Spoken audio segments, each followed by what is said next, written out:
berada di dalam ruangan ini maupun yang berada di live chat. Selamat bertemu kembali pada acara komunitas pada hari Selasa tanggal 5 April 2022.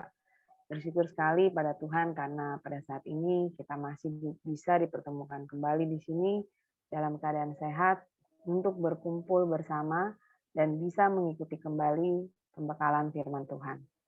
Sebelum acara ini dimulai, mari kita awali dengan berdoa. Saya minta kesediaan dari Pak Juwinsu untuk memimpin doa pembukaan. Dipersilakan, Pak. Mari kita berdoa. Bapa yang kami sembah di dalam nama Tuhan Yesus Kristus, terima kasih Tuhan untuk kasih karunia penyertaan-Mu sepanjang hari ini Bapa. Dari pagi, siang, bahkan malam ini kami dalam keadaan baik adanya. Bahkan Kau antarkan kami 1 minggu sampai hari ini di dalam hari Selasa untuk pengajaran di komunitas Tuhan. Terima kasih satu anugerah yang Kau berikan kepada kami sehingga kami tetap memiliki semangat untuk belajar mengenal Engkau Tuhan, yaitu Tuhan dan Juru Selamat kami. Terima kasih untuk hari ini, ada satu topik yang luar biasa yaitu mengerjakan keselamatan. Berkati kami, berikan hikmat marifat-Mu Tuhan sehingga kami boleh menangkap dengan baik pengajaran yang disampaikan oleh hamba-Mu Pak Bagus. Berkati berikan hikmat marifat sehingga setiap perkataan pengajaran yang disampaikan penuh kuasa dan kami boleh mengerti dan kami boleh hidup di dalamnya dan menjadi pelaku kebenaran firman-Mu. Berkati setiap sarana prasarana yang kami gunakan, tidak ada yang chaos, semuanya baik adanya. Berkati setiap teman-teman kami yang mendengarkan melalui YouTube dan channel-channel lainnya. Terima kasih Bapa, segala puji hormat dan kemuliaan hanya bagi nama-Mu. Di dalam nama Tuhan Yesus kami sudah berdoa dan mengucap syukur. Amin. Amin.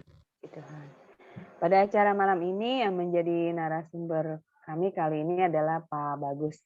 Nah, sebelum memulai acara ini, saya mewakilkan dari semua anggota untuk mengucapkan terima kasih kepada channel yang telah bersedia melive-kan acara kami, yaitu RPM Channel, Teolog Konstitual Channel, Jubinsu Channel, dan Eklesia Channel.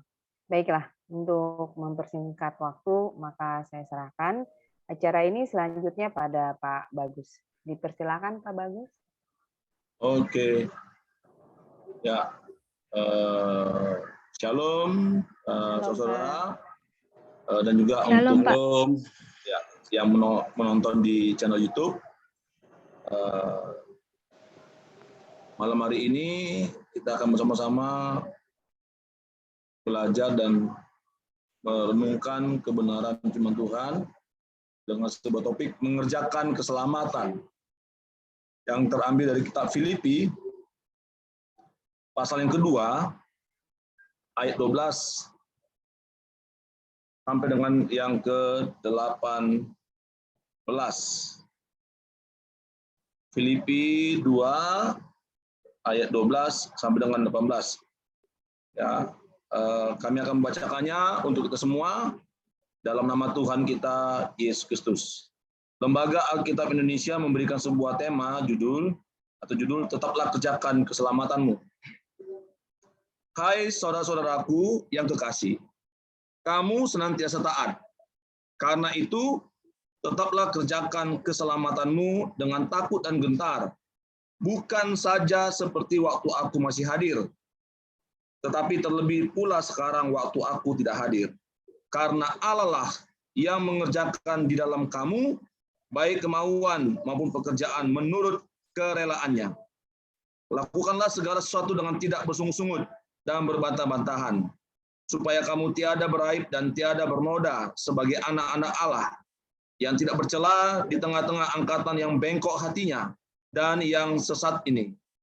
Sehingga kamu bercahaya di antara mereka seperti bintang-bintang di dunia, sambil berpegang pada firman kehidupan, agar aku dapat memegah pada hari Kristus, bahwa aku tidak percuma berlomba dan tidak percuma bersusah-susah. Tetapi sekalipun darahku dicurahkan pada korban dan ibadah imanmu, aku bersukacita, dan aku bersukacita dengan kamu sekalian. Dan kamu juga harus bersukacita demikian. dan bersukacitalah dengan aku. Saya akan ulangi ayatnya yang ke-12 ya. Hai saudara-saudaraku yang kekasih, kamu senantiasa taat. Karena itu tetaplah kerjakan keselamatanmu dengan takut dan gentar, bukan saja seperti waktu aku masih hadir, tetapi terlebih pula sekarang waktu aku tidak hadir. Oke. Nah, saudara, kalau kita berbicara tentang keselamatan, ya semua orang pasti tahu ya, atau bahkan mampu untuk mendefinisikan, ya mengartikan tentang keselamatan, ya. Nah, saudara, secara umum keselamatan itu adalah suatu keadaan aman, ya, dalam suatu kondisi yang aman, baik itu secara fisik, sosial, spiritual atau rohani, finansial, politis, emosional, pekerjaan, psikologis ataupun pendidikan, ya, dan terhindar dari ancaman terhadap faktor-faktor tersebut, ya. Nah, kalau kita melihat di dalam Alkitab kita, saudara, ya, itu ada dua bagian, PL, ya, yang kita sebut Perjanjian Lama, dan PB, Perjanjian Baru. Ya. Nah, apakah sama makna atau definisi keselamatan secara umum dengan yang ada dalam Alkitab kita PL dan PB? Nah, saudara, keselamatan dalam Perjanjian Lama itu pertama, dia memakai kata yasa, yang artinya kemerdekaan dari larangan-larangan dan ikatan-ikatan, melepaskan dari kehancuran moral dan memberikan kemenangan. Nah, yang kedua, memakai kata shalom, yang berarti damai, sejahtera, dan tidak ada musuh. Ya, makanya kalau kita sering mengatakan shalom, ya, shalom Elohim, ya, itu artinya damai sejahtera bagi kamu dan tidak ada masalah, tidak ada musuh. Nah, makanya kita sebenarnya kalau dalam bahasa Arabnya itu assalamualaikum, enggak masalah bagi kita untuk mengucapkan assalamualaikum. Kenapa? Damai sejahtera bagi kamu. Nah, itu ya. Nah, yang ketiga, saudara,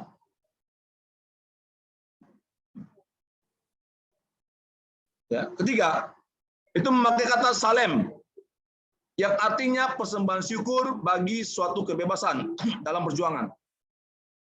Ya, korban bakaran kepada Allah dengan pujian dan ucapan.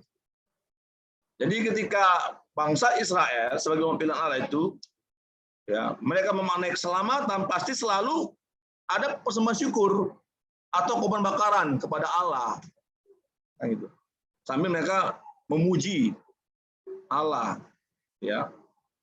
Nah, saudara, kalau kita lihat dalam PB atau Perjanjian Baru, keselamatan dalam Perjanjian Baru itu menggunakan kata soteria, ya, yang artinya suatu tindakan Allah dalam menyelamatkan manusia dari mana? Dari kematian kekal, yaitu dosa.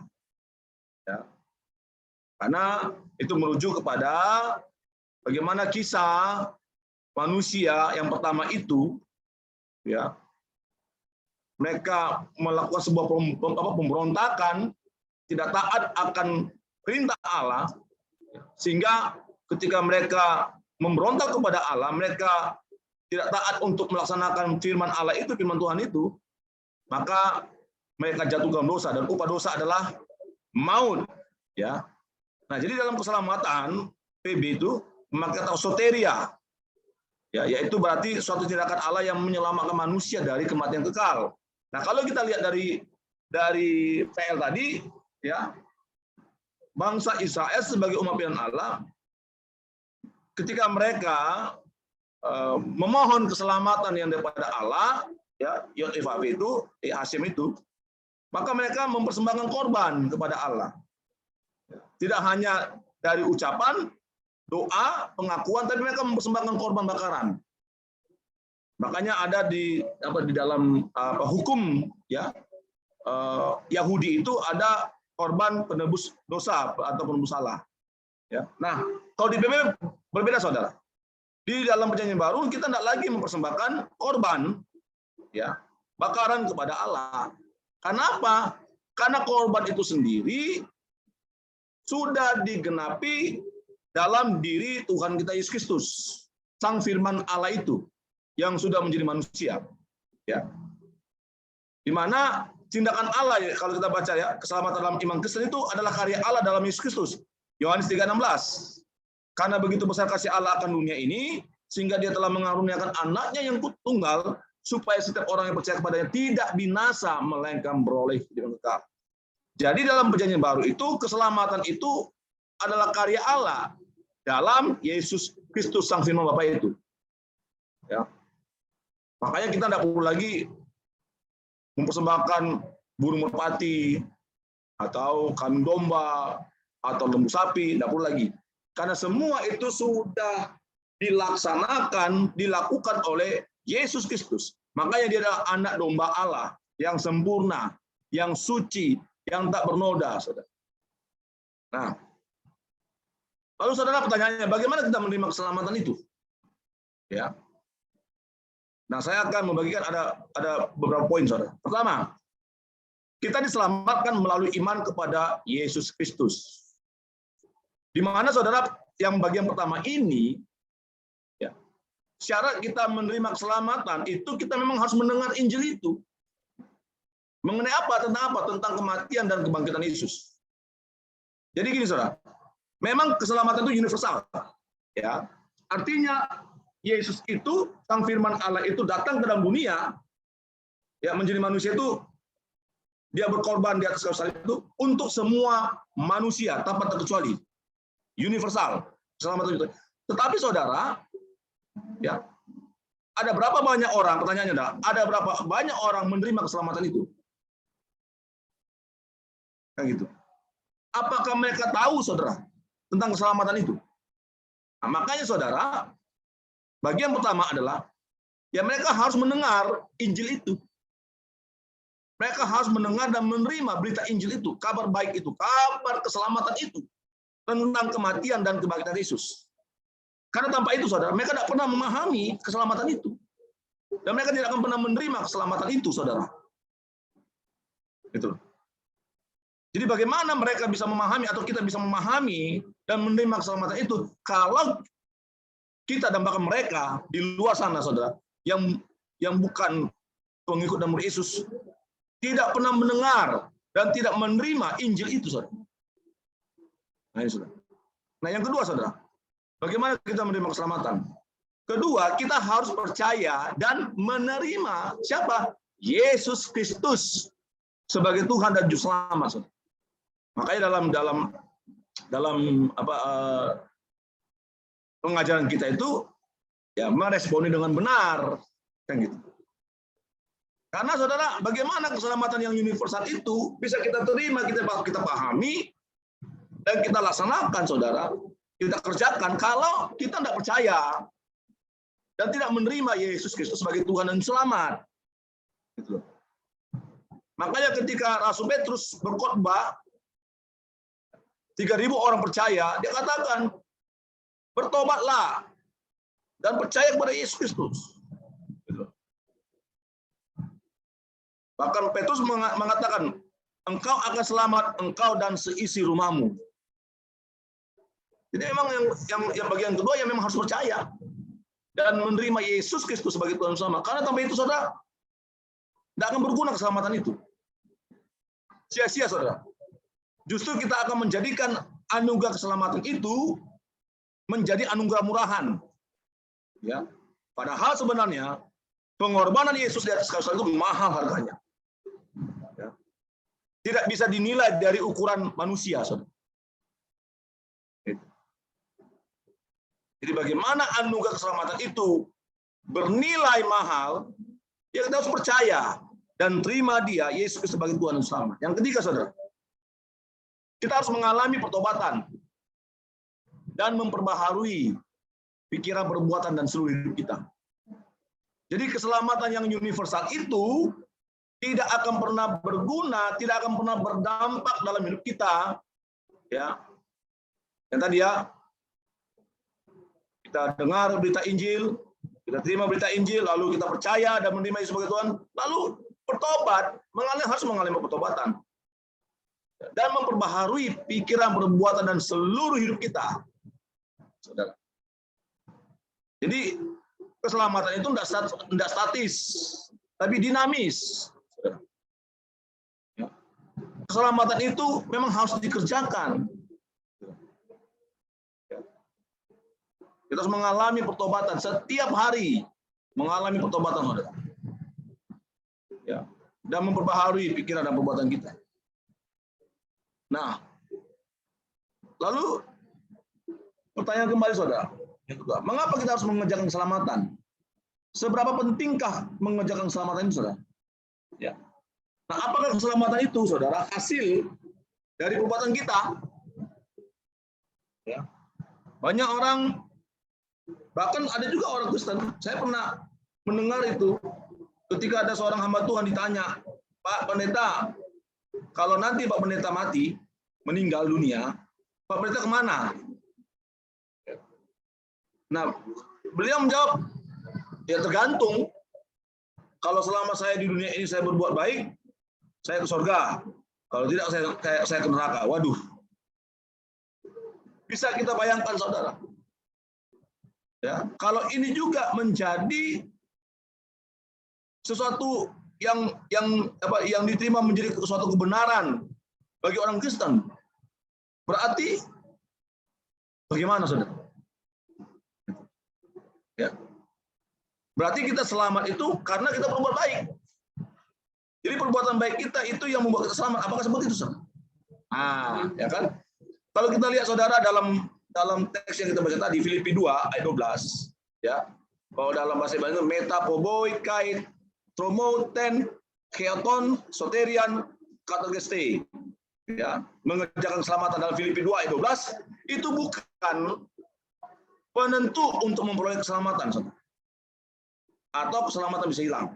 Jadi gini, saudara, ya, banyak orang Kristen itu menyalahpahami Filipi 2 ayat 12, ya, karena mereka mengatakan dalam teks yang kita baca tadi, hai saudara-saudaraku yang kekasih, kamu senantiasa taat, karena itu tetaplah kerjakan keselamatanmu dengan takut dan gentar, bukan saja seperti waktu aku masih hadir, tetapi terlebih pula sekarang waktu aku tidak hadir. Nah, banyak orang Kristen mempunyai anggapan bahwa Filipi 2 ayat 12 ini tentang bagaimana kita mengerjakan keselamatan itu untuk memperoleh keselamatan. Salah. Bukan seperti itu. Ya. Nah, kita akan lihat, saudara, konteks dari surat Filipi ini, saudara. Ya. Nah, mengerjakan keselamatan dalam Filipi 2 tadi, ya, ayat 2 sampai ayat 12 sampai dengan 18, ya, khususnya ayat 12, itu pertama, saudara. Kita lihat konteksnya. Bagaimana jemaat di Filipi ini diperhadapkan dengan perpecahan internal. Makanya Paulus di dalam penjara, dia menuliskan surat kepada jemaat di Filipi, menegur mereka, menasihati mereka, supaya jemaat di Filipi itu, ya, jemaat mula-mula itu harus berusaha bersatu, sehati, sepikir, sehingga apa? Sehingga gereja selamat dari perpecahan karena permasalahan internal. Jadi zaman waktu dulu juga jemaat Filipi itu sudah diperhadapkan dengan seperti itu. Ya, ada permasalahan internal, mereka pecah. Makanya Rasul Paulus menegur mereka supaya bersatu.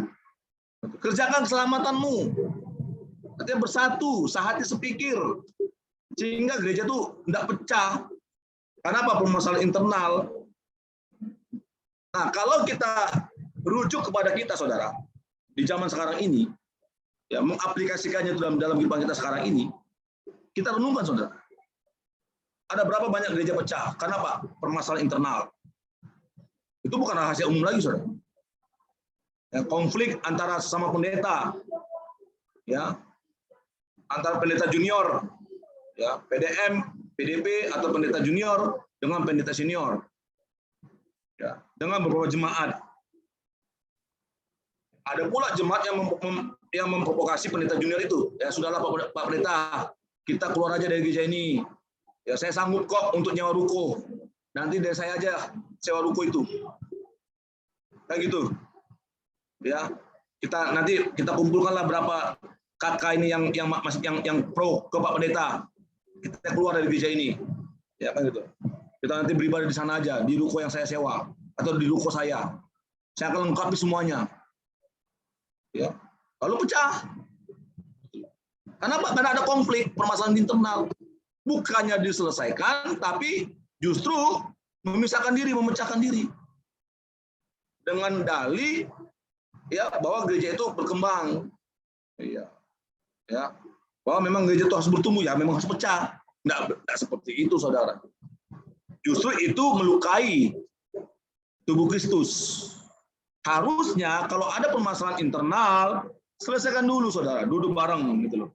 Antara jemaat, majelis, dengan pimpinan jemaat atau dengan pendeta senior, dengan pendeta junior. Ya. Justru kita sebagai jemaat jangan memprovokasi pendeta untuk pisah, untuk pecah. Justru kita nasihati, kita kasih masukan ke pendeta junior. Pak Pendeta, boleh nggak saya bicara dari hati ke hati?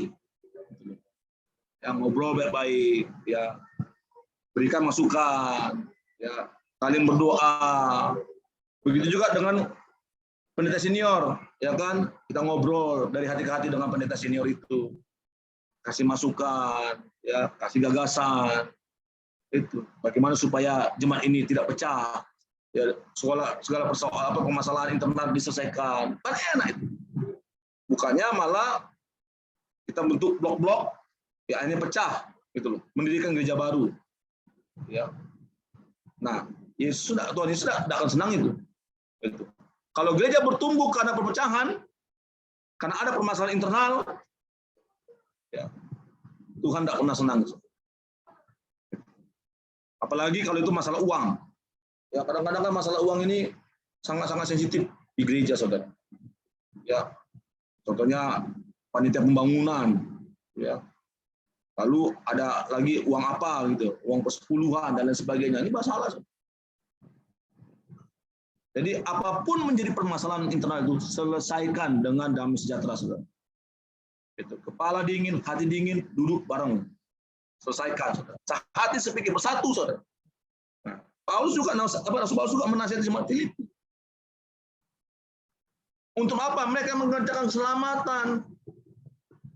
Supaya mereka sehati sepikir bersatu. Jangan pecah. Nah, yang kedua, Saudara. Jemaat Filipi harus mengusahakan kekudusannya. Jadi mengerjakan keselamatan itu dalam konteks jemaat Filipi, langsung Paulus menasihati jemaat Filipi untuk harus selalu mengusahakan kekudusan. Mereka harus menguruskan diri dari apa? Keegoisan. Ini yang menyebabkan tadi ya konflik di dalam. Ya. Permasalahan di dalam tadi, kesombongan, keegoisan, sungut-sungut, perbantahan. Itu. Di dalam gereja berdebat, ya antara pimpinan jemaat gembala dengan majelis berdebat hanya karena program. Itu. Hanya karena uang berdebat. Ngapain, Saudara? Gitu. Rasul Paulus menasihati jemaat di Filipi, hati-hati. Harusnya mereka menguruskan diri. Dari apa? Keegoisan. Jangan, tidak perlu lagi. Jadi, Saudara gini, di gereja itu tidak perlu kita egois. Tidak perlu. Semua orang bisa berbicara, semua orang bisa mendengar, semua orang bisa menerima. Jangan karena pandangan kita, pendapat kita, masukan kita tidak diterima, tersinggung kita. Ya, udah gereja. Ya. Lalu sombong. Wah, aku kan orang kaya. Aku kan salah satu donatur di gereja ini. Omonganku harus didengarkan. Tidak bisa seperti itu, Saudara. Di mata Tuhan itu kita sama. Tidak ada kaya miskin. Ketika kita duduk di dalam gereja, semua sama, Saudara. Sekalipun kita punya tabungan di bank 10 miliar, ya, begitu kita di hadapan Tuhan, berdiri di hadapan Tuhan sama semua. Karena Tuhan tidak pernah melihat kekayaan kita, tidak pernah. Tuhan melihat hati kita, saudara. Dia tidak perlu sombong di gereja. Ya, sungut-sungut, apalagi sungut-sungut. Ya, itu. Harusnya bersyukur, saling menguatkan, ya, menganggap yang lebih lain itu lebih utama. Ini, oh silakan Pak. Bagus ya gagasan Bapak, mantap. Oke, kita terima, kita kasih gini ya. Seperti itu. Ya, jangan enggak bagus, pandangan Bapak enggak bagus. Nanti gereja ini rusak nanti. Enggak boleh seperti itu, saudara. Apalagi berbantah-bantahan, dia sampai muku-muku meja. Ya, saya pernah alami itu, saudara. Itu waktu rapat di resort gereja kami. Ya, kita rapat sampai jam 3 subuh, saudara. Bisa bayangkan dari jam sore, saudara, sampai jam 3 subuh rapat. Ya, terjadi perbantahan sampai nempak meja, gitu. Apakah seperti itu yang diinginkan Tuhan? Tidak, saudara. Apakah seperti itu mengerjakan keselamatan? Tidak, saudara.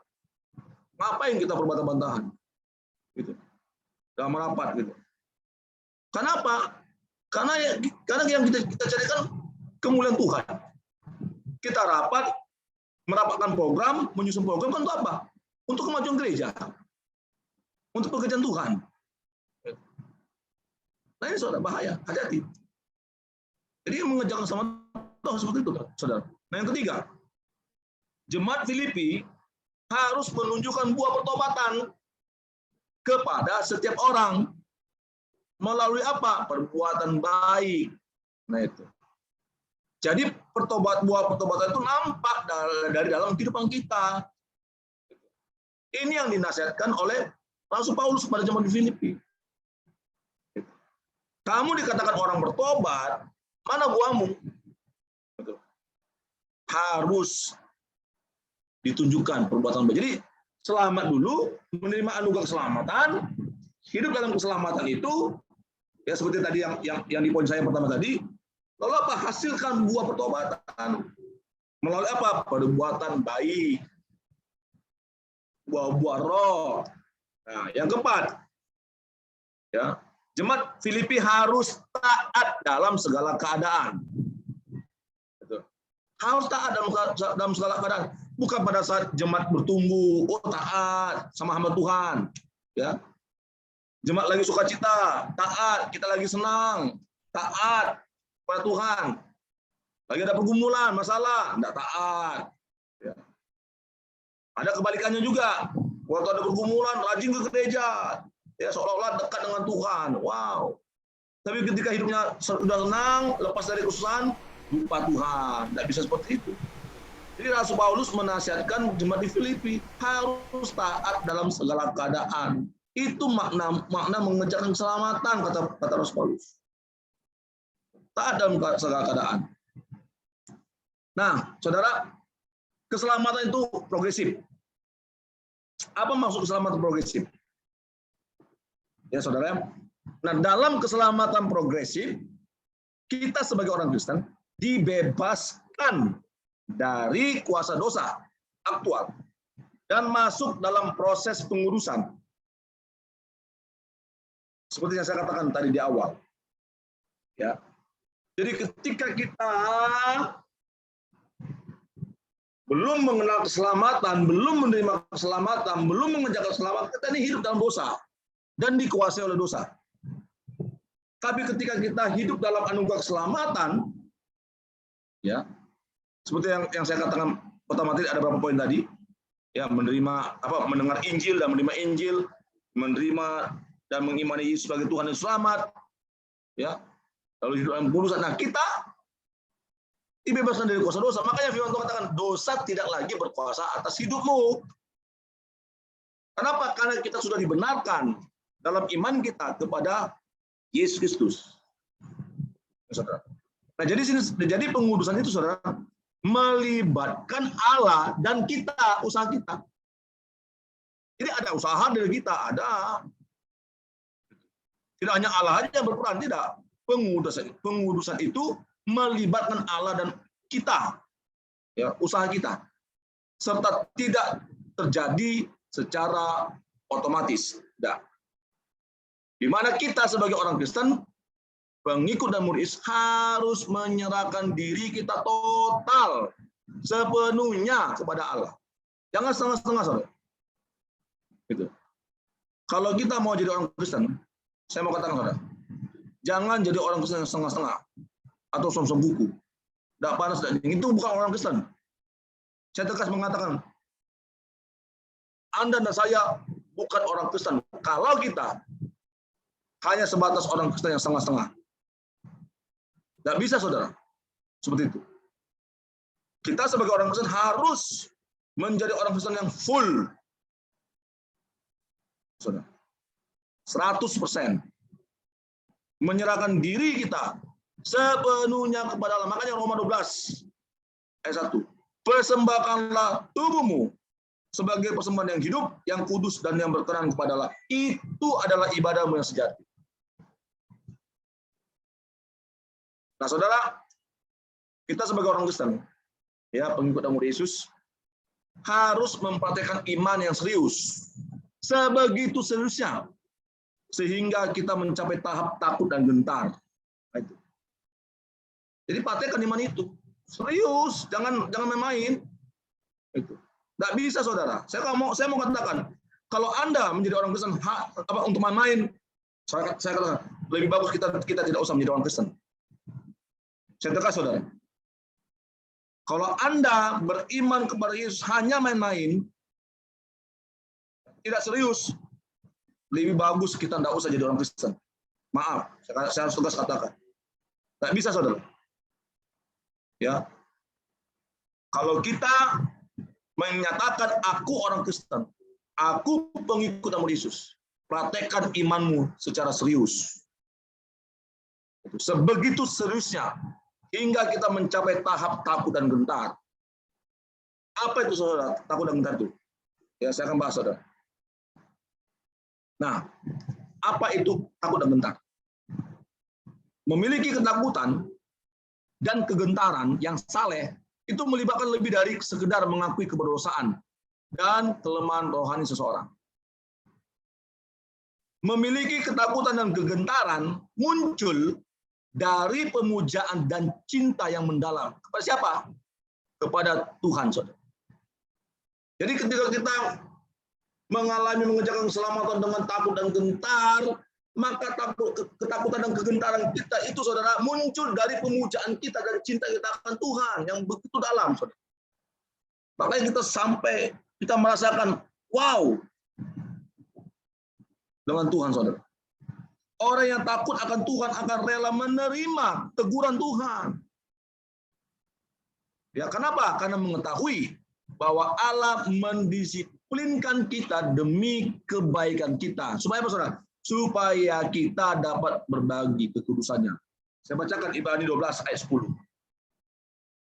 Ibrani 12 ayat 10.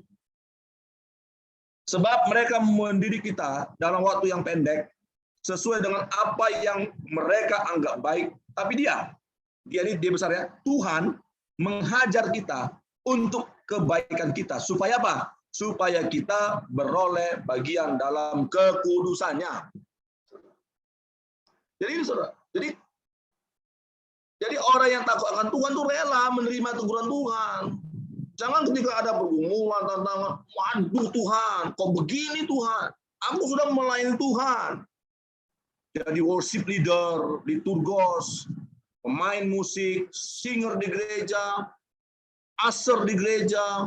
Kok begini Tuhan? Hidupku ini tidak tahan aku Tuhan. Sudahlah, ya aku mundurlah. Ya, mundur dari Tuhan, mundur dari gereja, mundur dari Tuhan. Tidak bisa seperti itu, saudara. Kalau kita mengatakan aku takut, aku mengerjakan keselamatan dengan takut dan gentar, maka kita harus rela menerima teguran Tuhan. Kenapa? Karena teguran Tuhan itu, saudara, bukan untuk menghancurkan kita, bukan. Tuhan tidak pernah menegur kita untuk menghancurkan kita. Tidak pernah, saudara. Tapi Tuhan menegur kita untuk mendisiplinkan kita. Supaya apa? Supaya kita beroleh bagian dalam kekudusannya, saudara.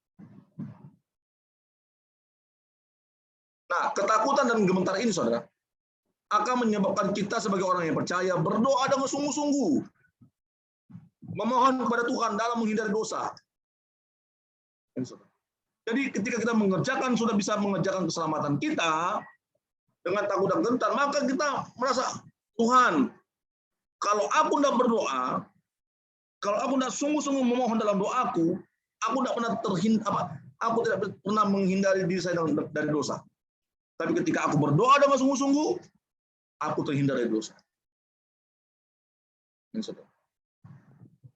Makanya saudara, ya dalam doa itu, kepada siapa kita intim berdoa, di situ kita akan merasakan bagaimana hidup kita, saudara, sebenarnya. Nah, saudara, terakhir, prinsip mengejar keselamatan ada dua aspek. Aspek yang pertama berkaitan dengan perilaku pribadi. Jadi ketika kita mengejar keselamatan itu pribadi kita, saudara. Ya, bukan pribadi orang lain. Jangan pernah harapkan orang lain ya mengejar keselamatan sedangkan kita tidak pernah mengejar keselamatan. Jadi prinsip mengejar keselamatan itu yang dari pribadi kita. Bagaimana perilaku kita, setia kepada Tuhan, taat kepada Tuhan.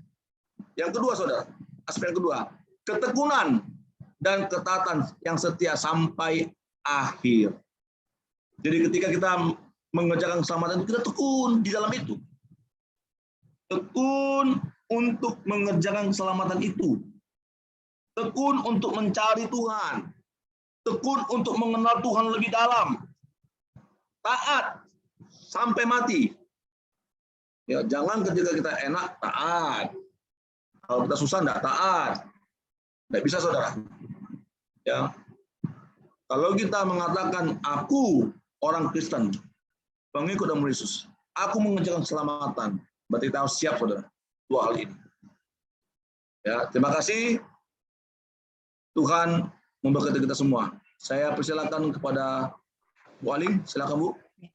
Ya, makasih Pak. Oke, berarti kesimpulannya Pak, maksudnya dari yang Pak Bagus jabarkan, setiap orang yang sudah memperoleh keselamatan pada awalnya, bukan berarti selesai ya Pak tugas mereka, tapi ada kelanjutannya lagi, yaitu mereka harus mengerjakan keselamatan itu. Karena jika mereka hanya menerima keselamatannya saja tapi tidak mau mengerjakannya, ya sama aja ya Pak. Mereka juga tidak, berarti mereka juga bisa kehilangan keselamatannya itu juga ya Pak dalam diri mereka ya. Iya. Oke. Ada yang mau tambahkan atau ada yang mau bertanya? Bu Ana, Ibu Cen-Cen. Iya, jalan. Pak Bagus, tadi itu slide-nya nggak jalan, jadi kita udah jalan ya? Iya, nggak jalan. nggak jalan. Nggak jalan, Maaf Pak. Saya pikir jalan tadi. Soalnya saya sudah ini. Kagak, udah jalan sama ya? sekali nggak jalan nih. Oh, kalau gini saya jalan enggak? Ya, itu baru jalan. Nah, itu baru jalan. Ya ampun, saya pikir jalan. Saya tadi. Iya, nanti saya kirim. Iya. Ya, saya pikir jalan. Ya, ada yang mau ditanya Ibu Ana, Ibu Cen-Cen? Iya. Silakan. Pak Bagus, berarti sama seperti di Efesus ya Pak, Efesus 2 ayat 8 dan 9, sebab karena anugerah kamu diselamatkan oleh iman. Itu bukan hasil usahamu tetapi pemberian Allah. Ya. Itu bukan hasil pekerjaanmu supaya tidak ada orang yang memegahkan diri. Ya. Nah, itu berarti kita harus sungguh-sungguh ya Pak ya dengan Tuhan, karena kan itu sebab karena anugerah kamu diselamatkan oleh iman, kan gitu ya Pak ya. Ya. Jadi memang keselamatan itu kan itu anugerah Tuhan loh. Jadi itu anugerah Allah. Bukan karena diri kita atau kebaikan kita, tidak. Makanya di dalam Efesus kan tuh, itu bukan hasil usahamu. Jangan ada orang yang memegahkan diri. Gitu. Nah, Pak Bagus, mengerjakan keselamatan ini sama juga dengan kita memikul salib ya Pak, dan menyangkal diri setiap hari ya. Sama juga seperti Ya. itu ya Pak. Ya, karena kalau kita tidak gini Bu ya, itu bagian dari ini iman kita. Makanya tadi kan ini. Nah, yang pertama kita diselamatkan melalui iman ya, yang kedua kita harus percaya dan menerima Yesus sebagai Tuhan selamat. Kita harus mengalami pertobatan. Jadi mengikuti Yesus itu ada bagian ini, memikul salib, menyangkal diri, lalu mengikuti Dia. Itu. Jadi memang kita harus menerima dulu keselamatan itu. Gitu. Iya. Ya. Artinya begini ya Pak, artinya kalau kita harus memikul salib dan menyangkal diri kita, artinya penderitaan kan Pak, yang pasti itu penderitaan. Ya. Nggak mungkin kan nggak penderitaan. Nah berarti memang Tuhan itu menginginkan kita untuk melewati proses penderitaan ya Pak, karena itu baik buat membentuk kita ya, karakter kita. Seperti itu. Ya, jadi gini, jangan kita salah menyartikan penderitaan ya, penderitaan. Karena gini, penderitaan itu ada dua. Ya kan, penderitaan yang disebabkan oleh diri kita sendiri, lalu penderitaan yang memang terjadi bukan kita penyebabnya. Oke? Ya, kadang-kadang kan gini, kita mengeneralisir. Yang namanya semua penderitaan itu ya semua. Jangan salah gitu loh. Kalau penderitaan itu disebabkan oleh diri kita sendiri, kita yang menyebabkan kita menderita. Contohnya, Tuhan kasih kita berkat. Ya, tapi kita sendiri yang boros. Kita main apa namanya? Yang sekarang trading. Yang habis sampai 1 miliar, habis kita sampai jatuh. Kalau saya lihat di TikTok, yang tadinya dia punya mobil, punya rumah, tiba-tiba dia hanya punya sepeda. Nah, itu kan penderitaan yang disebabkan oleh dirinya sendiri kan? Iya. Nah, jadi itu tidak bisa diklasifikasikan dengan yang tadi dibilang tadi, mengikuti Yesus harus menyangkal dirinya hidup siap menderita, bukan penderitaan seperti itu. Iya, penderitaan oleh karena iman kita, Bu. Ya, gitu. Jadi kita sebagai orang Kristen harusnya menderita oleh karena iman kita. Gitu. Oleh karena kita menjadi pengikut dan murid Yesus. Gitu. Jadi bukan seperti yang saya ceritakan tadi ya, penderitaan yang disebabkan oleh diri kita sendiri gitu loh. Ya kan gitu. Kadang-kadang banyak orang kan gitu kan.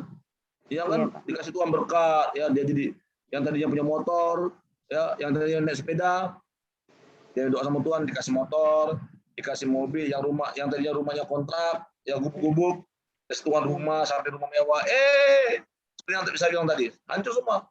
Nah itu kan dia yang menyebabkan penderitaan itu. Itu bukan yang ini. Itu jangan pernah berpikir itu bagian dari kita mengikuti Yesus. Salah itu. Nah, ya, bukan seperti itu yang siap menderita untuk Yesus itu. Yang pastinya Pak, penderitaan karena kita mengikuti kebenaran firman, ya, mungkin itu ya Pak ya. Ya, itu. Kebenaran firman Tuhan ya. Ya. Jadi kita harus tahu kita penderitaan yang bagaimana kan gitu. Iya Pak. Oke. Ya. Iya Pak, karena banyak orang yang berpikir ikut Yesus itu udah selamat, padahal belum tentu ya Pak kalau dia tidak melakukan apa yang Tuhan perintahkan ya, seperti di dalam Alkitab. Terkadang orang seperti orang udah bertobat, lalu mereka bilang, wah saya udah selamat karena saya udah terima Yesus kan begitu. Tapi mereka tidak melakukan apa gitu yang Tuhan mau kan gitu ya Pak. Apalagi imannya masih suam-suam kuku gitu ya Pak ya. Itu kan masih banyak orang seperti itu Pak. Ada orang Kristen menganggap ya sekali selamat tetap selamat. Ya sudah.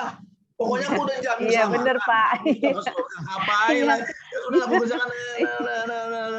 Masih banyak Pak yang begitu Pak berpikir gitu. Karena dia punya prinsip sekali selamat selamat pernah hilang untuk keselamatan tidak hilang. Ternyata bisa hilang ya. Atau gini ya Pak, udah saya kan udah ke gereja, setiap minggu saya pergi ke gereja mendengarkan khotbah gitu kan. Jadi mereka pikirnya wah saya udah selamat ini karena saya saya nggak perlu takut lagi. Yang paling yang paling konyol lagi gini Bu. Ya udahlah, nanti waktu aku sudah napasku sudah satu mau mati, Iya. Nah, iya tuh gimana tuh Pak? Kayak gitu. Apa, ampuni aku dari segala Tuhan, mulai aku masih muda sampai sekarang. Aku mau mati Tuhan, terimalah aku Tuhan. Nah, itu gimana Pak? Sudah. Kayak gitu Pak. Kata Tuhan nanti ngomong, terlambat sudah, semuanya berlalu.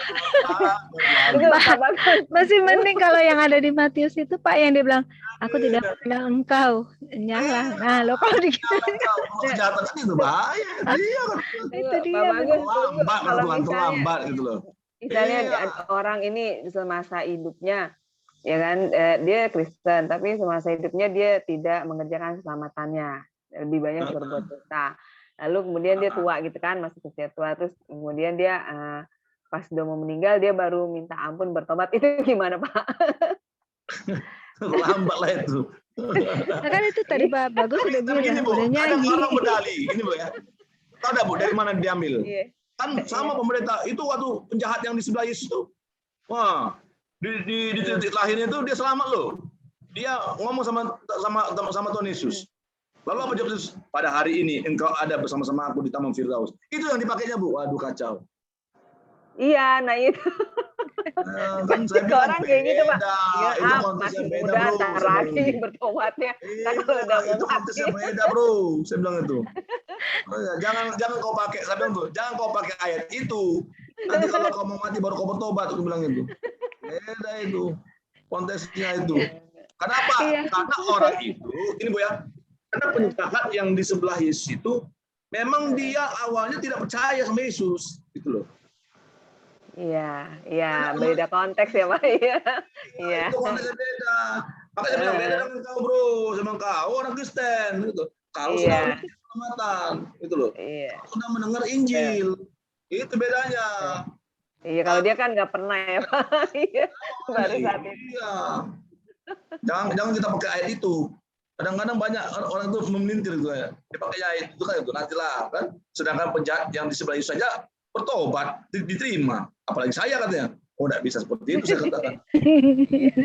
Ya, kan ini Pak, saya udah Kristen dari kecil kan gitu loh.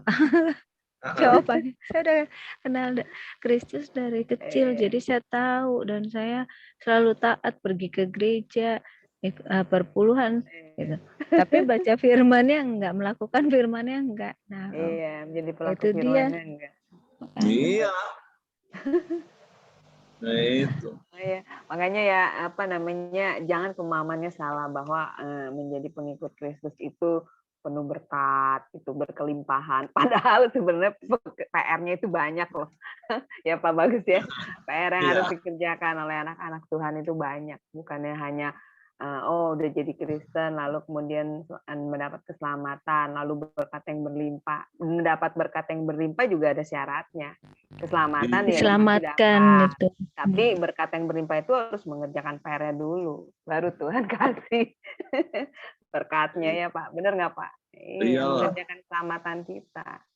Seperti itu. Makanya saya bilang ini Bu ya. Ini yang perlu kita renungkan sebagai orang Kristen. Bapak pengikut nama Yesus.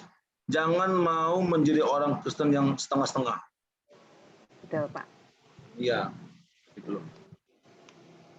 Jadi memang kita harus menjadi orang Kristen yang tadi. Tunggu ya. Mana tadi ya? Yang saya bilang tadi ya. Oke. Nah ini. Kita harus mempraktikkan iman yang serius. Serius, gitu loh. Serius, sebegitu seriusnya sehingga mencapai tahap takut dan gentar, gitu loh. Ini yang diinginkan Tuhan, gitu loh. Praktekkan imanmu dengan secara serius, gitu. Jangan main-main. Iya, Tuhan tidak mau kita menjadi orang Kristen yang main-main. Kan gitu, mempermainkan iman, tidak boleh gitu. Nanti kita murtad, ya mualaf. Lalu kita balik lagi ke Kristen, mualaf lagi, balik itu. Kayak celup. Kata Tuhan, kau mempermainkan aku, katanya. Nah, itu. Dapat iming-iming, Pak. Iya, jangan. Jadi praktekkan iman itu secara serius gitu. Sebegitu seriusnya sampai kita mencapai tahap takut dan gentar pada Tuhan. Itu. Takut gentar dan hormat ya Pak. Iya, jadi takut dengan tadi jangan pikir kayak ini ya, kita takut dengan lihat polisi, kita takut dengan enggak. Takut dengan tadi seperti saya bilang tadi, kita mempunyai ini. Ya. Jadi kita memuja dan cinta yang sangat mendalam akan Tuhan. Itu. Mengakui keberdosan kita. Gitu. Dan kita sadar siapa diri kita di hadapan Tuhan. Lalu di sini ya yang tadi kata ini. Ya, kita tekun, taat, setia. Itu Bu. Yang penting maksudnya kita itu ada berusaha ya Pak, benar ya? Ya. Ada usaha untuk mengerjakan keselamatan kita. Ya, bukan berarti maksudnya ya sudah selesai, terima Yesus, terima selamat, tapi terus mengerjakan keselamatan ya harus, memang setiap manusia itu kalau menurut saya sih ya Pak, untuk mengerjakan keselamatan itu nggak mudah, karena yang dilawan itu adalah kedagingannya, ya kan Pak? Apalagi kedagingan kita itu sudah berdosa, itu sulit. Tapi kalau kita ada usaha untuk berusaha mengerjakannya, keselamatan kita, ya Tuhan juga ada mempertimbangkannya ya Pak, dan membantu juga dengan Roh Kudusnya. Menurut saya sih seperti itu, benar ya Pak Bagus ya? Ya. Iya. Ya, ada yang Pak Haji Binsu mau tambahin? Silakan Pak, tambahin. Ya. Di sini ada Pak Stefanus. Iya, Ya, bagaimana Bu Cencen? Ya, silakan tanya sepuasnya Bu Cencen ya. Ini Bu Cencen ya? Bukan ya? Iya, Bu Cencen. Ya. Shalom Bu Cencen, shalom Pak Yon. Shalom Pak Stefanus. Iya, shalom. Ya. Shalom Pak, shalom. Mengerjakan keselamatan. Cencen, shalom Cencen. Silakan kalau ingin bertanya, gratis, nggak dipungut bayaran. Maksudnya mengerjakan keselamatan itu gimana ya? Ya, Pak Bagus. Ya, Bu. Telat tadi Pak dia. Ya, dia baru masuk ya. Iya, baru masuk. Tadi itu saya dengar sih, cuman Iya, nanti gini aja, saya akan jelaskan. Cuma nanti bisa di-share aja nanti bahan saya di grup, boleh. Ini Bu ya. Menerima keselamatan. Jadi gini Bu ya, sebelum kita mengerjakan keselamatan, kita harus memang terima keselamatan itu. Ini, pertama kita diselamatkan melalui iman. Kita harus mendengar Injil. Jadi bagaimana kita bisa memahami keselamatan itu dan tinggal dalam keselamatan kalau kita tidak pernah mendengar Injil itu? Memang keselamatan itu universal ya, universal. Yesus mati di kayu salib untuk semua orang dan bagi semua orang. Tetapi ada tetapinya Bu. Bagaimana mereka bisa menerima keselamatan, tahu keselamatan itu, tinggal dalam keselamatan itu, kalau mereka tidak pernah mendengar Injil, kabar keselamatan itu. Tentang apa? Tentang kematian dan kebangkitan. Jadi orang itu harus dengar dan terima Injil itu. Yang kedua, harus percaya dan menerima sebagai Tuhan Selamat. Yang ketiga, harus mengalami pertobatan, ya, dan memperbarui pikiran dan perbuatan. Lalu ini Bu, mengapa kita harus mengerjakan keselamatan? Pertama, ya, ini konteksnya jemaat di Filipi, ya. Ini, jadi jemaat di Filipi itu Bu, mulai terjadi perpecahan karena permasalahan internal. Jadi Rasul Paulus menasihati jemaat di Filipi untuk apa? Mereka bersatu, sehati sepikir, oke? Itu makna mengerjakan keselamatan dalam Filipi. Lalu ini jemaat di Filipi harus mengusahakan kekudusannya, kudus. Mereka harus menguduskan diri dari keegoisan, ya, kesombongan, sungut-sungut, perbantahan. Jadi tidak boleh bantah-bantahan di gereja. Makanya saya pribadi saya paling tidak senang untuk perbantahan. Ya, sekalipun saya gembala ya, pimpinan jemaat, saya tidak mau perbantahan. Kalau misalnya ada majelis yang mulai agak ngegas gitu ya, saya tidak mau itu. Gitu. Kenapa? Tidak ada guna. Gitu. Kenapa? Karena yang kita cari dan kita kerjakan itu untuk pekerjaan Tuhan gitu. Bukan pekerjaan saya pribadi sebagai gembala, pendeta, tidak. Yang dikerjakan oleh gereja adalah untuk kemuliaan, mendatangkan kemuliaan Tuhan, menyenangkan Tuhan. Ngapain kita berbantah-bantahan? Sampai menghukum meja kan? Wah, bukan begitu Pak Pendeta, tidak boleh. Kalau gitu kan, ngeri kita lihat. Nah, itu, tidak boleh. Itu bukan mengerjakan keselamatan. Yang ketiga, jemaat Filipi harus menunjukkan buah pertobatan. Jadi kita juga harus menunjukkan buah pertobatan sebagai wujud kita mengerjakan keselamatan. Lalu jemaat Filipi harus taat dalam segala, kita juga ya dalam kita mengerjakan keselamatan harus taat dalam segala hal, dalam segala keadaan, gitu Bu. Lalu ini ya, nah ya, jadi kita harus mempraktikkan iman serius, gitu. Ya, karena keselamatan itu progresif, ya keselamatan itu dinamis, bukan statis, ya bukan berhenti tetap selamat, enggak seperti itu, dia dinamis. Nah, makanya kita harus mempraktikkan iman secara serius, sebegitu seriusnya, sehingga mencapai tahap takut dan gentar. Apa itu takut dan gentar? Ini, ya, bisa nampak ya, Bu Cen ya? Ya, bisa. Oke, nanti saya share lah ke Bu Ana, nanti Bu Ana yang share di grup, Bu Ana ini. Iya, Oh. iya Pak. Ya, gimana Bu? Bu Cen, ada yang mau ditanyakan Bu?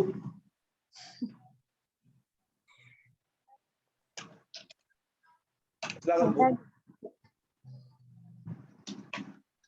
Gitu aja dulu kayaknya. Ya, cukup ya, Sis. Iya. Makasih, Pak. Oke. Ya, makasih Bu Cen. Ya, Kak Stefanus, mau bertanya nggak Kak mengenai mengerjakan keselamatan? Kak Stefanus. Pak Stefanus. Ya. Ada yang mau ditanya? Shalom. Ya, Ini shalom. tadi saya telat tadi ya, barusan masuk. Iya. Ketinggalan Pak Stefanus materinya. yakin nggak selamat Pak Stefanus? Iya.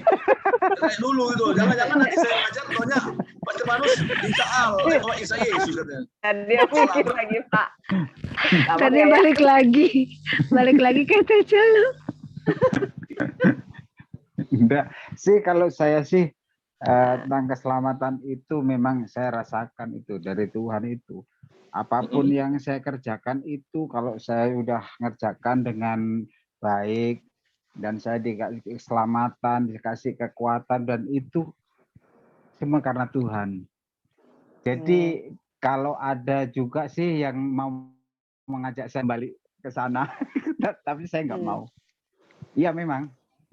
Karena apa? Saya selama ini merasakan bahwa Tuhan itu sangat-sangat baik untuk memelihara di dalam kehidupan saya secara pribadi. Jadi bagaimanapun juga, apapun yang terjadi, saya tetap percaya, pegang dengan kuasa Tuhan. Makanya saya ikut di komunitas ini, banyak sekali berkat-berkat secara rohani itu yang saya dapat, itu Pak. Saya kira itu saja. Ya. Iya. Ya. Pak Jubiso mau menambahkan materi dari Pak Bagus? Silakan Pak. Ya, saya pikir sih sudah komplit lah ya. Dan ini memang pelajaran yang sangat penting sekali sih bagi kita orang percaya ya, karena keselamatan itu kan tidak stop saat kita lahir baru percaya Tuhan Yesus ya. Nah, benar kita dibenarkan karena iman ya pada saat kita percaya. Tapi masalahnya kan memang kita ini masih hidup setelah kita percaya. Beda kalau kita percaya langsung mati seperti yang di kayu salib itu ya selesailah kan itu. Tapi masalahnya kita masih hidup. Nah, ketika kita masih hidup ini ada sesuatu hal yang Tuhan tuntut memang di kita. Ya. Untuk kita hidup kudus ya.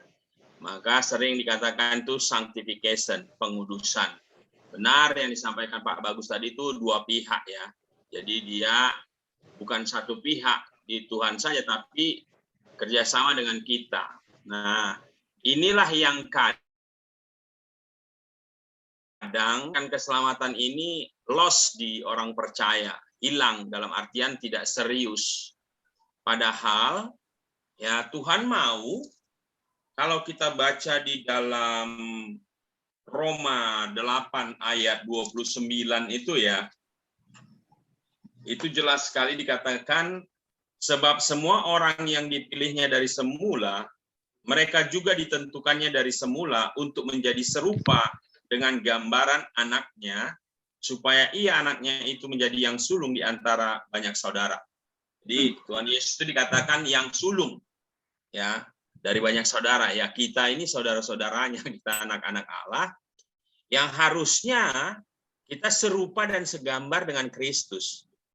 Nah, menuju kepada serupa dan segambar dengan Kristus itulah proses mengerjakan keselamatan. Ya, supaya kita ini kembali kepada serupa dan segambar dengan Allah, yaitu melalui tentu Yesus Kristus, ya. Nah, ini harus dikerjakan, tidak bisa Tuhan saja melalui Roh Kudus menguduskan kita, gitu ya. Tapi kalau kita enggak, gitu, enggak bisa. Kita harus hidup. Makanya dikatakan ketika Yesus katakan ikut aku, sangkal diri, pikul salib dan ikutlah aku. Tadi itu udah benar kata Mbak Aling itu ya. Nah, yang dijelaskan Pak Bagus juga ya, sangkal diri itu intinya mengubah fokus. Fokusnya tadi ego kita, diri sendiri, menjadi fokusnya kepada Tuhan dan sesama. Itu sangkal diri. Pikul salib tentu benar seperti Pak Bagus bilang tadi, ketika kita menderita karena kita melakukan kebenaran firman Tuhan, ketika kita menderita karena kita menjadi terang dan garam, kita menderita karena kita melakukan kebenaran. Nah, kan dikatakan bahwa aku akan memisahkan, ya kan, orang tua dengan anak-anak, ya. Artinya yang tidak benar dan yang benar. Kita yang terang tentu harus dipisahkan dengan yang tidak benar. Ketika kita bekerja benar di kumpulan orang-orang yang suka korup, tidak benar, maka kita pasti akan disisihkan. Kita akan disingkirkan, kita bahkan akan diejek dan dihina karena kita tidak korup. Nah, ini pikul salib gitu. Jadi bukan karena kita mencuri masuk penjara, itu bukan pikul salib, itu benar tadi salah kita, ya. Kalau kita mengikut Yesus melakukan yang benar, kita teraniaya, bahkan bisa martir, itu pikul salib. Baru mengikut Yesus. Nah, sangkal diri dan pikul salib bagian dari proses pengudusan. Nah, terakhir di dalam Efesus 4 ayat 13-14 dikatakan begini, sampai kita semua telah mencapai kesatuan iman dan pengetahuan yang benar tentang anak Allah. Kapan kita mengenal anak Allah kalau kita tidak pernah mengerjakan keselamatan dan hidup di dalam firman? Lalu dikatakan kedewasaan penuh dan tingkat pertumbuhan yang sesuai dengan kepenuhan Kristus. Kapan kita bisa dewasa penuh kalau kita tidak pernah mengerjakan keselamatan kita? Padahal akhir endingnya Tuhan akan menjemput mempelainya. Mempelai Kristus itu adalah orang-orang ya yang memang harus serupa dan segambar dengan Kristus, anaknya yang tunggal kan. Nggak mungkin yang dijemput atau bersama dengan Yesus itu anak bayi yang masih makan bubur dan susu terus. Tapi harusnya yang sudah makan makanan keras. Ya, nah itu kenapa salah satu pengajaran-pengajaran seperti ini adalah proses kita untuk memiliki pengetahuan yang benar akan Kristus, menuju kepada kedewasaan yang penuh, ya, supaya apa ya Pak? Bukan lagi anak-anak yang diombang-ambing oleh rupa-rupa angin pengajaran, oleh permainan palsu manusia dalam kelicikan mereka yang menyesatkan. Akhir zaman, nabi-nabi palsu, pengajar-pengajar sesat akan datang. Tapi kalau kita yang hidup di dalam kebenaran firman Tuhan, suka baca firman Tuhan, menjadi pelaku firman Tuhan, hidup di dalamnya, bersama dengan Roh Kudus tentunya, kita nggak mudah disesatkan. Kayaknya perlu belajar dan mengerjakan keselamatan. Ini topik yang luar biasa ya, mengerjakan keselamatan. Itu kenapa benar ketika kita percaya kepada Kristus, kita sudah menerima keselamatan itu waktu kita masih hidup. Tapi belum sempurna. Kenapa? Karena sempurnanya nanti ya waktu kita ketemu Tuhan Yesus, atau ketika yang sempurna itu datang. Yang sempurna itu siapa? Yesus. Ketika kita bertemu dengan Tuhan Yesus, ya keselamatan itu sempurna kita terima. Kalau sekarang ya kita mati saja belum kan, masih hidup kan gitu. Nah, tapi intinya yuk mengerjakan keselamatan sampai nanti kita dimuliakan, glorification. Itu saja Mbak Ana, luar biasa Pak Bagus. Terima kasih Pak, luar biasa ya Pak penjelasannya. Iya. Ada lagi yang mau bertanya atau menambahkan, misalnya Pak Yon? Cukup Bu, cukup. Luar biasa Pak. Iya. Oke. Kalau gitu acara ini sudah bisa ditutup ya Pak Bagus ya. Nggak ada tambahan lagi ya. Bu Ana, ada tambahan lagi? Enggak ada sih, cukup Pak Bagus. Iya. Oke, Atau Pak Bagus mau itu tambahin lagi penjelasannya mungkin? Iya, lebih. Saya rasa udah cukup aja Bu. Jadi gini, intinya gini, bagaimana kita sekarang mengaplikasikan gitu. Jadi ketika keselamatan itu udah kita terima, ya. Iya. Tahap selanjutnya adalah bagaimana kita mengerjakan keselamatan itu. Sehingga ya ketika kita mengerjakan keselamatan itu muncul satu sikap takut dan gentar itu. Nah itu. Seperti saya yang jelaskan tadi di PowerPoint saya tadi Bu. Tadi Bu. Nah, ya. Yang harus ditekankan di situ ya Pak ya. Ada rasa takut dan gentar kita pada Tuhan. Makanya jadi kita bisa sungguh-sungguh mengerjakan keselamatan kita ya. Berarti begitu ya Pak kesimpulannya. Iya. Oke. Puji Tuhan, pada akhirnya acara ini sampai di penghujung waktu. Dan terima kasih Pak atas pembekalan firman yang telah disampaikan kepada kami semua pada malam ini. Semoga menjadi berkat bagi kami semua. Amin. Untuk selanjutnya, apakah ada pengumuman Bu Ana dari Bu Ana? Iya. Selasa depan saya yang jadi host dan narasumber dari Pak Eon ya. Pak Eon diminta kesediaannya Selasa depan gimana Pak Eon? Pak Eon masih monitor? Oh, Pak Eon udah enggak ini. Sinyalnya mungkin ya mungkin sinyalnya atau Pak Jubinsu. Ya. Atau kalau Pak Eon ini ya nanti Pak Jubinsu. Gimana Pak kalau Pak Eon? Pak ditanya dulu nanti konfirmasi ke Pak Eon. Kalau Pak Eon bisa, Pak Eon. Kalau pokoknya Pak Eon berhalangan, saya juga bisa. Iya, terima kasih Pak. Itu aja sih. Oke, baiklah. Mari kita tutup acara ini dengan doa penutup dan berkat yang akan dipimpin oleh Pak Bagus ya Pak. Oke, silakan Pak Bagus ya. Ya, kita berdoa. Dalam nama Bapa, Anak, dan Roh Kudus, kami sungguh bersyukur dan berterima kasih kepada Engkau, ya Bapa, atas setiap anugerah dan kasih Tuhan dalam kehidupan kami. Kami sudah bersama-sama dengar-dengar akan firman-Mu Tuhan dan belajar serta sharing akan kebenaran firman-Mu Tuhan, bagaimana kami sebagai pengikut dan murid-Mu senantiasa mengerjakan keselamatan yang sudah Engkau berikan kepada kami Tuhan. Mampukan kami, ya Bapa, untuk kami mengerjakan keselamatan dengan takut dan gentar. Untuk kami hidup taat kepada Engkau. Untuk kami Tuhan senantiasa melakukan iman kami dengan setia, dengan serius. Terlebih Tuhan, untuk kami tetap menjadikan Engkau satu-satunya Tuhan dan Juru Selamat penguasa tunggal atas hidup kami. Terima kasih Bapak, berkati kami yang ada di room Zoom ini Tuhan, untuk Bu Lea Chandra, Pak Eklesia Channel, Pak Jubinsu Broadcast, Bu Aling, Bu Cencen, Pak Stefanus, dan Pak Eon. Dan untuk semua yang menonton siaran ini Tuhan, maupun nanti Tuhan yang akan menonton siaran ini.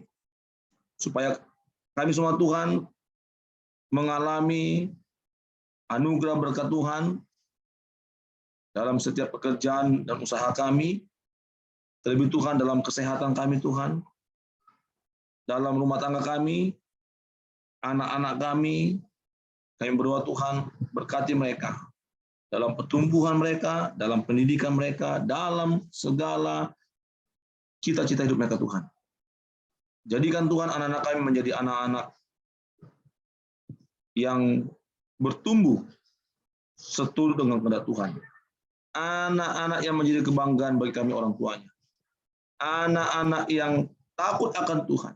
Anak-anak yang akan berhasil di tengah-tengah hidupnya. Menjadi pemimpin di tengah-tengah bangsa kami. Dan juga Tuhan berguna di tengah-tengah gereja Bapak. Terima kasih Tuhan. Kami serahkan untuk peristirahatan kami Tuhan malam hari ini ke dalam tangan kuasa Tuhan. Engkau pimpin dan jaga kami Tuhan, sehingga Tuhan besok pagi kami boleh bangun dalam keadaan sehat, tidak kurang satupun, untuk kembali mengerjakan aktivitas dan pekerjaan kami dengan baik. Terima kasih Bapak, yang doa kami, terpuji termulia Engkau Tuhan, kekal selama-lamanya. Hanya di dalam nama Tuhan kami Yesus Kristus, kami sudah mengucap syukur dan berdoa. Terimalah berkat serta anugerah yang dari Tuhan. Amin. Tuhan memberkati engkau dan melindungi engkau. Tuhan menyinari engkau dengan wajah-Nya dan memberikan engkau kasih karunia. Tuhan menghadapkan wajah-Nya kepadamu dan memberikan engkau damai sejahtera mulai hari ini, besok, dan bahkan sampai selama-lamanya. Amin. Amin. Amin. Tuhan Yesus berkati. Terima kasih, Pak Bagus. Pak Jubinsu. Terima kasih, Pak Jubinsu. Nah, ini Ya.